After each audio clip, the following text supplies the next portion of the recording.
Bismillahir Rahmanir Rahim. Assalamu alaikum wa rahmatullahi wa barakatuh. Alhamdulillah wassalatu wassalamu ala rasulillah wa ala alihi wa sahbihi wa mawalah wa ba'd. Tunaendelea kuvielezea vizuizi mbalimbali ambavyo atakavyokuwa navyo wali wa anayetakiwa kusimamia ndoa, maana yake atakuwa amepoteza sifa ya yeye kuwa msimamizi halali wa ndoa hiyo. Na ikiwa itatokea hivyo, maana yake uwalii unakwenda kwa yule anayefuatia baada yake. Ikiwa imetokea sifa hizi anazo baba, maana yake anayefuatia ni babu. Ikiwa sifa hizi pia na baba anazo, babu anazo, maana yake anayefuatia ni ndugu wa kiume anayechangia baba mmoja na mama mmoja na huyo binti anayetakiwa kuolewa. Endapo watakuwa wote wana vizuizi hivi, maana yake uwalii huo unahama kwenda kwa hakim. Tulishia katika kueleza kizuizi cha 5 na leo insha Allah katika darasa yetu hii tunaanza kukieleza kizuizi cha 6. Muallif rahimahullah anasema asadisatu idha kana alqaribu dha khabali, atakapokuwa yule wali alqarib mwenye sifa ya yeye wa mwanzo kusimamia ndoa ana tatizo la alkhabal. Anasema wal khablu bi iskani albab, kwa kuitia sikni ile be, wa fathiha na kuitia fatha alhabalu au alhablu fahuwa fasadun fil aqli. Hili ni neno linalotumika kwa mtu ambaye ana changamoto ya kiakili, sawaun kana asliyan am aridha, sawa changamoto hiyo itakuwa ni ya kiasili kwa maana kazaliwa nayo, au itakuwa ni aridhan, changamoto hiyo ni ya kuzuka kutokana na mazingira fulani yaliyotokea, akapata changamoto ya yeye kupoteza uwezo mzuri wa kiakili. Atakapokuwa na sifa hiyo, maana yake ni kwamba anakosa sifa ya yeye kuwa wali, na baada ya hapo wali unahama kutoka kwake kwenda kwa mtu mwingine. Asabi'a, ya 7, idha kana alqaribu akhrasun, atakapokuwa yule waliyul qarib ni mtu ambaye asiongea, maana yake ni bubu. Laisat lahu isharatun mufhimatun, akawa ni bubu ambaye hana ishara zenye kufahamika, wala kitabatun, wala hawezi kuandika. Maana yake wako watu wasioongea mabubu, lakini wana taaluma ya kuzungumza kwa ishara zenye kueleweka na kufahamika, na wako ambao hawaongei lakini wana uwezo wa kuandika. Sasa ikiwa hana ishara hizo, hana ishara za kufahamika wala hawezi kuandika, maana yake anapoteza sifa ya yeye kuwa wali, na wali unakwenda kwa anayefuatia. Fa in kanat lahu isharatun mufhima, sasa ikiwa huyo ana tatizo hilo na ikawa anao ishara zinazofahamika, au kitabatun fala tantaqilu anhu alwilaya, wali autohama kutoka kwake, yeye atabaki kuwa na sifa ya kuwa ni wali, bal yuwakilu ghairahu, atamwakilisha mtu mwingine bil isharati au al kitaba, ambaye atakuwa akituelezea zile ishara au atakuwa akituelezea yale maandishi ambayo yeye anayaandika. Na hapa kuna faida ambayo muallif rahimahullah ametupatia.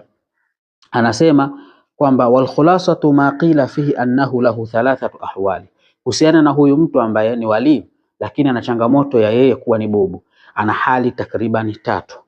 Taratan laysa lahu isharatun mufhima, wako ambao hawana ishara zenye kufahamika, ai la ahadun yafahamuhu fahadha tantaqilu minhu, hakuna yote ambaye anamfahamu huyu moja kwa moja. Atakapokuwa ni wali moja kwa moja, uwali unahama kutoka kwake kwenda kwa mtu mwingine ambaye ndio atakuwa na sifa hiyo ya yeye kusimamia jambo hilo. Ya pili, wataratan lahu isharatun mufhima, na kuna wakati anakuwa na zile ishara ambazo zinafahamika, yafahamuha kullu ahadin, kila mmoja katika yetu anazifahamu. Fahuna yaqumu bitazwiji binafsihi, hapo sasa mtu huyu atasimama mwenyewe katika kufanya nini? Kuozesha. Mfano, anakuwa wali wa ndoa ni bubu, lakini zile ishara ambazo anazitumia, ambazo ishara hizo sisi watu tulohudhuria na watu wa kawaida tulioko hapo katika jambo hilo, tunaweza kufahamu kwamba kwa ishara hii kakusudia nimekubali, ishara hii kakusudia nimekuozesha, ishara hii kakusudia jambo fulani. Moja kwa moja huyu wanasema anaruhusiwa yeye kuwa ni wali na kusimamia jambo hilo bila tatizo. Wataratan lahu isharatun lakin la yafhamuha illa al-adhkiya, na kuna wakati anakuwa na ishara, lakini mpaka wale ambao ni mahodari katika kuzifahamu ishara hizo ndio wanaozifahamu.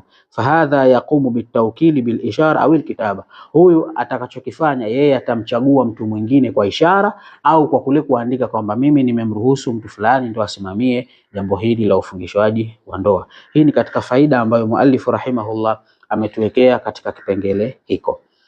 Athamina, ya kizuizi cha 8, idha kana alqaribu dha atahin, atakapokuwa yule karibu, wali ambaye ni karib, ana moja katika changamoto pia za akili, ay naqsin fil aqli, upungufu katika akili, wa yuqalu lahu ma'tuhun, kwa lugha nyingine wanamuita ma'tuhun. Wa ilayhi ashara an-nadhimu biqawlihi, na kuhusiana na huyu mwenye sifa ya al-atahi ameashiria mtunzi katika beti tulizozitaja hapo nyuma, dhu atahin walau qala dhu safahin badala dhalika la afada, lau angetumia tamko ya dhu safahin, wote ni watu ni changamoto yenye akili, lakini ingekuwa ni ingeleta faida zaidi. Ni kwa mujibu wa Sheikh hapa anaelezea kuhusiana na zile mandhuma za Ibn Imadi, anna safiha almahjur, yule mtu ambaye mwenye matatizo ya kiakili ambaye amezuiliwa kufanya matumizi yake, la yali nikaha mauliyatihi, haruhusiwi kuwa walii wa yule anayemsimamia katika jambo hilo la ufungishaji wa ndoa, bal tantaqilu lilabadi, ule wali unahama moja kwa moja kwa yule mtu anayefuatia baada yake. Ay wayughni anil atahi aljunun walbirsam, na inatosheleza kuashiria kwa neno moja al-atahi kuwa limebeba maana ya aljunun, wendawazimu, walbirsam, ambao haya yote ni maneno yanayotumika katika lugha ya Kiarabu yakiwa yana maana ya watu wenye changamoto za kiakili. Atasia, ya 9 katika vizuizi, anasema idha kana alqaribu mubarsaman, atakapokuwa qarib ni mubarsam, albirsami wa huwa naqsun fil aqli, ni changamoto pia ya kiakili. Wal ashiru, na ya 10, idha kana ablaha la yumayizu baina alkufi wa ghairi, atakapokuwa ni ablah. Ablah ni neno la Kiarabu lakini lenye maana ya kwamba ni mtu mwenye kuwa na sifa ya kuto kupambanua baina ya kufi wa ghairi. Kufi ni mwanamme sahihi kwa mwanamke huyo ambaye anatakiwa kufungishwa ndoa. Akawa mtu yule wali hana uwezo wa kuweza kupambanua baina kwamba huyu mwanamume ni mwanamume ambaye ni sahihi kumwoa huyo binti. Wa amma qawlu an-nadhimi, ama qawli la an-nadhim, wa abkamun fahuwa tamamu al-baiti, pale aliposema katika beti yake Ibn Imadi, wa ablahu la yahdi wa abkamun, kwa maana hili tamko la abkam hapa alipolileta ni limekuja katika hali ya kutimiza tu ile beti iweze kupata wazni ambao ni wenye kuwa sawa. Fahuwa tamamu al-baiti li anna al-abkama bi maana al-akhras, kwa sababu abkam ina maana ya mtu ambaye asiongea, bubu. Waqad taqaddama dhikruhu, na imetangulia huko nyuma tumetaja nini hukumu ya mtu ambaye ni bubu. Fa fi kulli wahidi min hadhihi suwari takunu alwilayatu lilabadi, kila moja katika hizi sura tulizozitaja, endapo itapatikana moja katika sura hizi kwa yule waliyul karibu, mfano baba au babu au kaka au kaka anachangia baba na huyo binti au ammi.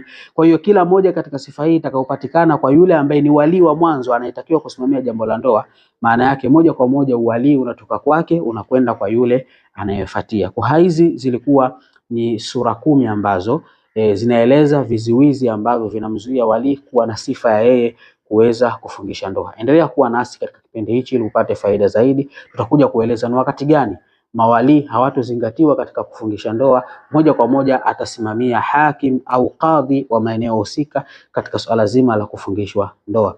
Assalamu alaikum wa rahmatullahi wa barakatuh.